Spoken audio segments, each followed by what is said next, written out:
Friends, welcome to win kitchen. நாம் இன்னைக்கு கருவேப்பிலை டீ எப்படி செய்யலான்னு பார்க்கலாம். இதுக்கு தேவையானதெல்லாம் சுத்தமாக ஃப்ரெஷ்ஷாக உள்ள கருவேப்பிலை 2 கைப்பிடி அளவு எடுத்துக்கிறோம். ஒரு 2 கப்பு தண்ணி, தேன், சின்ன லெமன் பீஸ், ஒரு சின்ன துண்டு இஞ்சி. ஃபஸ்ட்டு கருவேப்பிலையை நல்லா சுத்தமாக கழுவி நம்ம ஒரு மிக்ஸி ஜாரில் ஆட் பண்ணிக்கலாம்.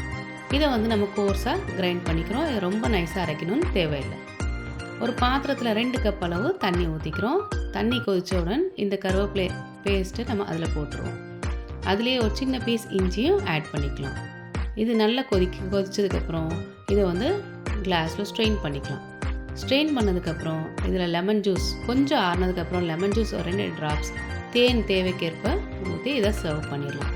இது நல்ல அயன் ரிச் உள்ள ட்ரிங்க் ஃப்ரெண்ட்ஸ். இது ட்ரை பண்ணுங்கள். Thank you all. பாய்.